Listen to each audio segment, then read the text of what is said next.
पहला सवाल था शिल्पी राज का बाई फोन। अक्सर मेहरारून का आदत बा, औरतन का आदत निहोरा करेंगे, प्रार्थना करेंगे, रिक्वेस्ट करेंगे। बहुत कम लोगों को पता होगा कि ये सिर्फ गाते ही नहीं है, गाने के साथ साथ लिखते भी हैं गाना को। कि आप तनी गुलरी की फूल वाला गाना सुना दो। अरे पिया भैला गुलारी के हो फूल। अपने सभी भोजपुरी ऑडियंस को आपके भाई ओम प्रकाश दीवाना का प्यार भरा नमस्कार स्वीकार हो। आप सभी का स्वागत है हमारे ब्लॉग सीरीज 365 में। उम्मीद करते हैं कि आप लोग मस्त होंगे, स्वस्थ होंगे और जहाँ होंगे ज़बरदस्त होंगे। तो आप लोग को मिलाते हैं एक शख्स से जिन्होंने मुझे प्रेरित किया ब्लॉगिंग करने के लिए, जिनके वजह से, सिर्फ जिनके वजह से मैं ब्लॉगिंग करने के लिए प्रेरित हुआ। आज मिलाते हैं उस शख्स से आप लोगों को, हमारे प्रिय सम्राट भैया जी, सम्राट मुकेश भैया जी, जो दीवाना भैया के हमेशा साथ रहते हैं। ये बहुत प्रेरित किए हमें ब्लॉगिंग करने के लिए। और बताइए भैया। नमस्ते, प्रणाम भाई। बहुत तगड़ा ब्लॉगिंग करता है, आप लोग खूब ढेर सारा प्यार आशीर्वाद दीजिए। आज हम लोग आए हैं दीवाना भैया के घर पे, तो चलते हैं अंदर, देखते हैं दीवाना भैया क्या कर रहे हैं। आप लोग को जो ये पीछे फ्लैट दिख रहा है, ये दीवाना भैया का है। दीवाना भैया इसी में रहते हैं और आप लोग को मिलाते हैं दीवाना भैया से। आइए आपको मिलाते हैं एक शख्सियत से जो किसी पहचान के मोहताज नहीं है। हमारे बड़े भैया ओम प्रकाश दीवाना भैया, जो बादशाह हो गए हैं, आज के समय में बिरहा के बादशाह हो गए हैं और गाना भी एक से एक दे रहे हैं, जो कि एकदम वायरल हो रहा है, ट्रेंडिंग पे ट्रेंडिंग हो रहा है। जैसे कि आप लोग गाना सुने होंगे कि मांगी ले जहिया वाटर, लियावे ले टमाटर। और एक गाना आप लोग सुने होंगे, बहुत जल्दी वायरल हुआ था, कि पिया भैला गुलरी के फूल। और भी बहुत सारे तमाम गाना जो कि एकदम सुपर हिट, ट्रेंडिंग पर ट्रेंडिंग होते जा रहा है और भैया बादशाह बनते जा रहे हैं। तो आपको मिलाते हैं भैया से, ओम प्रकाश दीवाना भैया से। अपने सभी भोजपुरी ऑडियंस को आपके भाई ओम प्रकाश दीवाना का प्यार भरा नमस्कार स्वीकार हो। बहुत अच्छा लग रहा है अपने छोटे भाई आकाश बाबू से मिलके। और भाई सब बहुत मेहनत कर रहा है ब्लॉग पे, शॉर्ट पे, रील्स पे। तो हम अपने सभी ऑडियंस से निवेदन करेंगे, निहोरा करेंगे, प्रार्थना करेंगे, रिक्वेस्ट करेंगे कि हमारे जितने भी भाई हैं, चाहे रील्स बनाते हैं, चाहे शॉर्ट्स बनाते हैं, चाहे ब्लॉग्स बनाते हैं, तो आप लोग खूब सपोर्ट करें। क्योंकि हम जो भी इस मीडिया लाइन से जुड़े लोग हैं, चाहे आर्टिस्ट हो, चाहे डांसर हो, चाहे डायरेक्टर हो, चाहे कोरियोग्राफर हो, सब आप लोगों के आशीर्वाद की बदौलत आगे बढ़ते हैं और क्षेत्र में नाम करते हैं। तो आप लोग किसी भी ब्लॉग्स को, किसी भी रील्स को, किसी भी शॉर्ट्स वीडियो को आप लोग लाइक करें, शेयर करें, कमेंट करें। और हमसे भी ज़्यादा हम चाहेंगे कि मेरे छोटे भाई आकाश यादव को आप लोग ढेर सारा प्यार दुलार दें। भैया ने जो कुछ भी बोला हमारे बारे में, ये इनका बड़प्पन है, इनका प्यार है। ये इतना अपने छोटों को मान सम्मान और प्यार देते हैं और इनकी यही इसी बड़प्पन से इनको बहुत प्यार करता हूँ मैं। और हम ही नहीं, सब लोग जितने इनके साथी हैं, जो लोग भी इनसे जुड़े हैं, वो इनसे बहुत प्यार करते हैं।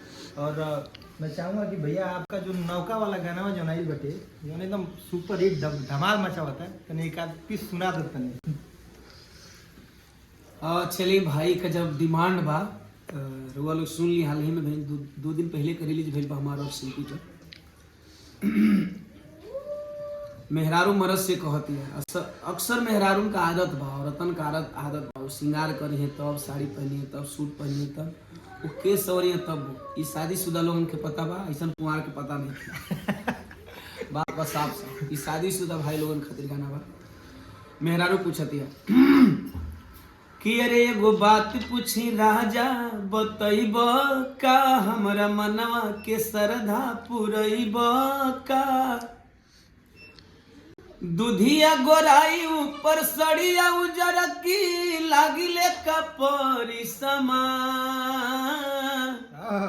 तो हम कले बनी कि अरे पेनी ले लू गोरिया धवल रंग सड़िया, सड़िया गड़िया लड़ावे ले जा, कि सड़िया गड़िया लड़ावे ले जा। ये गाना तो आप लोग सुन ही लिए। ये गाना नया गाना है और ये भी ट्रेंडिंग में आ रहा है और ये भी धमाल मचाएगा। जैसे कि सबका, किसी का मरून कलर सड़ी आया है, किसी का कोनो कलर सड़ी आया है, लेकिन भैया का स्पेशल सड़ी आया है, धवल कलर सड़ी आया है। और आप लोग को एक गाना सुनवाते हैं भैया से, हमारे निहोरा में भैया कि अपन तनी गुलरी की फूल वाला गाना सुना दो, तनी मजा आ जाए। और गुलरी का फूल। जी भैया। पहले तो जितना भी ब्लॉग देखे वाला ऑडियंस बना, बहुत बहुत धन्यवाद कि रउआ लोग ये गीत के खूब पसंद करतनी, खूब हिट कैनी। अब हन भी रोज देखतनी, रोज अच्छा खासा व्यू आवता।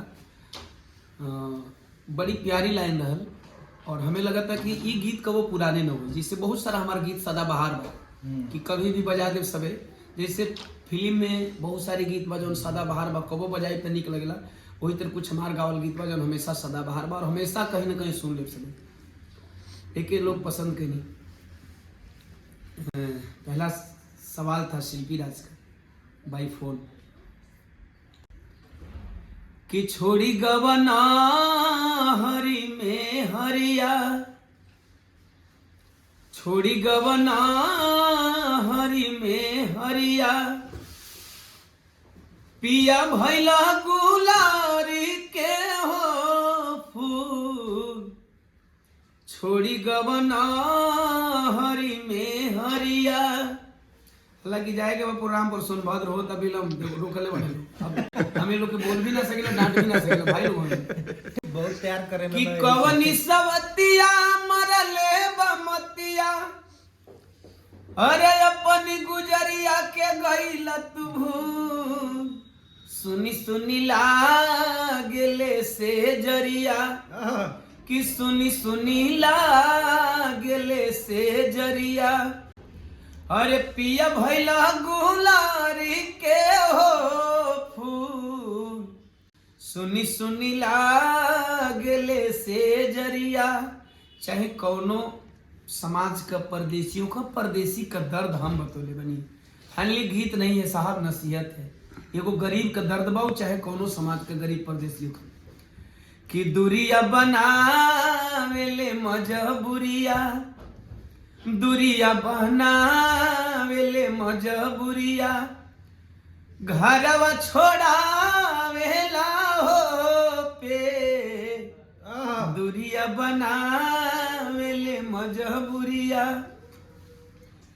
करिला उपैया घटे ना रुपैया, अरे छछनिला हमहु करे के रानी भे, धनी तनी बूझो लाचरिया, कि धनी तनी बूझो लाचरिया, घरवा छोड़ावेला हो पे, पूरे पूरे टूटेले करी हैया, कि धनी तनी बूझो लाचरिया, घरवा छोड़ावेला हो पे, पूरे पूरे टूटेले करी हैया। तो भैया का बहुत बहुत धन्यवाद, इतना प्यार देना हमके, आपका बहुत बहुत धन्यवाद भैया। धन्यवाद, थैंक यू सो मच। बहुत कम लोगों को पता होगा कि ये सिर्फ गाते नहीं है, गाने के साथ साथ लिखते भी हैं गाना को, और ये अपने विरह को भी लिखते हैं। और जितना भी सुपर हिट सॉन्ग आप लोगों ने सुना है, भैया ने खुद लिखा है। आप लोगों को बता दूं कि बहुत ही मल्टी टैलेंटेड है, और इनका प्यार है कि इतना मुझे प्यार दे रहे हैं, अपना समय दे रहे हैं। हालांकि इनको बहुत देरी हो रही है और विलम्ब भी हो रहा है इनको, लेकिन ठीक है। भैया का बहुत बहुत धन्यवाद कि हमसे जुड़े। धन्यवाद, थैंक यू सो मच, समय दिए। लव यू भैया। Love you two.